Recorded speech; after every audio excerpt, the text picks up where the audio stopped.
हमें ज्वाइन किया है air marshal retired Ejaz Mahmood Malik sahab ने। बहुत बहुत शुक्रिया एजाज साहब हमारे साथ मौजूद होने के लिए। आपसे मेरा सवाल ये है कि अभी हमने DGISPR की प्रेस ब्रीफिंग सुनी, उन्होंने 3-4 चीज़ों को बहुत फोकस किया है, जिसमें से गुड गवर्नेंस, हार्ड स्टेट और रीसेट, इंतज़ामी रीसेट। तो आप क्या कहना चाहेंगी, किसकी तरफ इशारा हो रहा है? ये वार्निंग है कोई? जी बहुत शुक्रिया। यकीनन आज की जो प्रेस कॉन्फ्रेंस है DGISPR की, वो रूटीन जो प्रेस कॉन्फ्रेंसेस होती हैं उससे कदरे मुख्तलिफ है। अमूमन उनकी प्रेस कॉन्फ्रेंस जो है वो इंटरनल सिक्योरिटी के मामला पर ज़्यादा फोकस होती है, लेकिन आज जो है वो उन्होंने जो 3-4 चीज़ें आपने कही, इसके अलावा उन्होंने कुछ इंतहाई अहम मौजू जो हैं वो उन्होंने टच किए और उनकी तफसीलात भी बताई। मैं समझता हूँ कि ये इससे इस चीज़ का अयादा होता है कि हमारी गवर्नमेंट या डिसीजन मेकर्स जो हैं वो किस तरह सोच रहे हैं।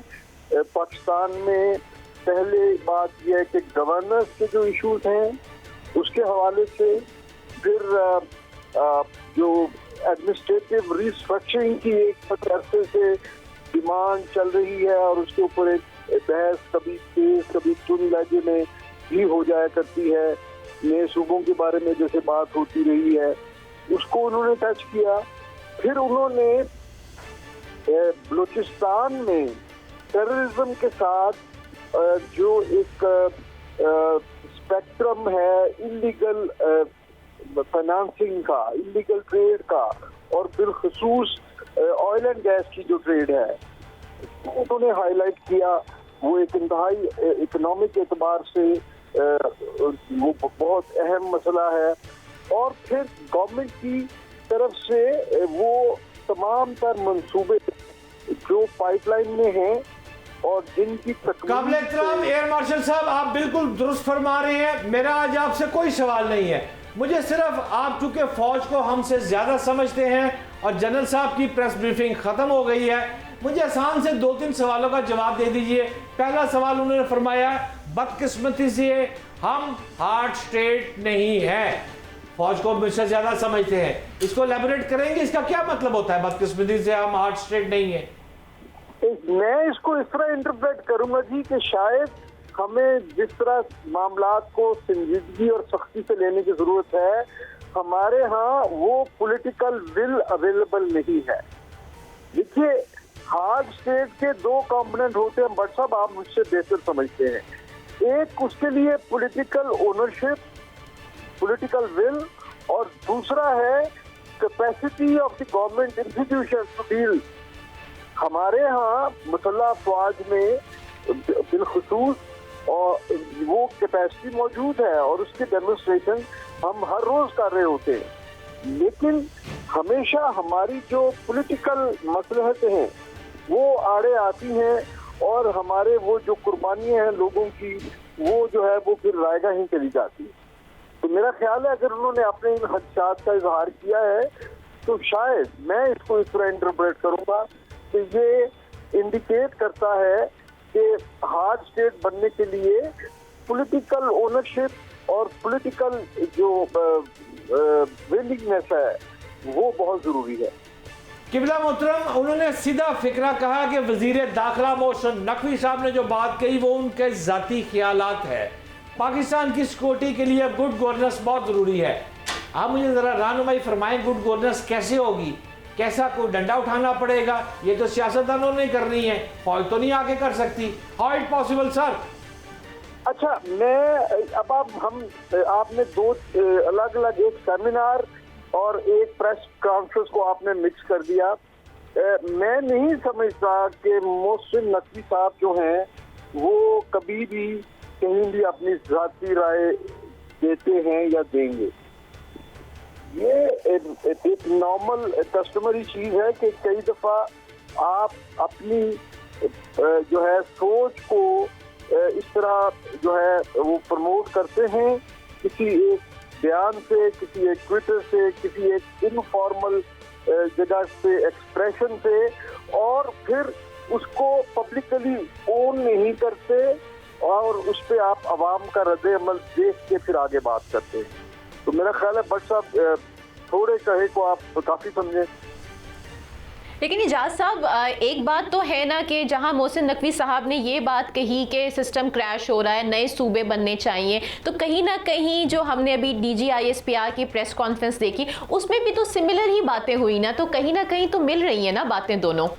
जी मैं तो यही कह रहा हूँ जी कि ये यकीनन ये दोनों बयान अगरचे एक जगह पे नहीं दिए गए, दो मुख्तलिफ अफराद दो मुख्तलिफ कैपेसिटीज में दे रहे हैं, लेकिन अल्टीमेटली इसके पीछे विजन एक ही है।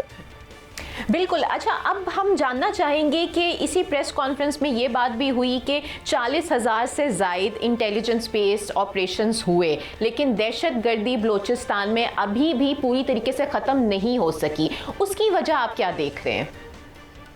देखिए, ऑपरेशन जो हैं वो एक सर्जिकल, आप समझिए एक कैंसर के खिलाफ आपने एक सर्जिकल काम कर लिया, लेकिन उससे वो कैंसर का जो मर्ज है वो तो क्योर नहीं होता। वो उसके साथ आपको कभी रेडियोलॉजी का सहारा लेना पड़ता है और कभी आपको कीमोथेरेपी करनी पड़ती है, और उसके अलावा और भी बहुत सारी चीजें, लाइफस्टाइल चेंज वगैरह वगैरह। तो इसलिए मैं समझता हूँ कि वो अगर अपने ऑपरेशन के मतलूबा नताइज ना आने को हाईलाइट कर रहे हैं तो वो दरअसल ये कहना चाह रहे हैं, मेरी राय है कि सिर्फ मैं अपनी राय ही दे सकता हूँ, कि वो ये कहना चाह रहे हैं कि जो असबाब हैं, जो रीजन हैं वहाँ पर, जिसकी वजह से बाहर से आए हुए या बाहर से स्पॉन्सर्ड टेररिस्ट जो हैं वो वहाँ पे बार बार सर उठाते हैं और हर आने वाले दिन में बहुत सारों को जहन्नुम वासिल करने के बावजूद फिर हमें नए जो है चेहरे वहाँ नजर आते हैं। तो उसकी वजह जो भी हो, वो इकोनॉमिक हो। एयर मार्शल साहब, कतकलामी की माजरत चाहता हूँ, एक बात सीधी है कि हम हरमैन शरीफैन के मुहाफिज हैं। मैं भी समझता हूँ, जनरल साहब ने भी ये फरमा दिया है। एक तरफ तो हमारी रेड लाइन सऊदी अरब है, दूसरी तरफ हम पर यह भी इल्जाम लग रहा है कि हम ईरान को असला दे रहे हैं थ्रू चाइना। आप इन दोनों बातों को देखकर जरा आसान ज़बान में मेरे नाज़रीन को समझाएंगे कि हम कहाँ खड़े हैं किबला? जी मेरा नहीं ख्याल जी ये इस बात में कोई सच्चाई है कि हम ईरान को असला दे रहे हैं या किसी का दिए असले को उसकी लॉजिस्टिक्स में कोई हेल्प कर रहे हैं।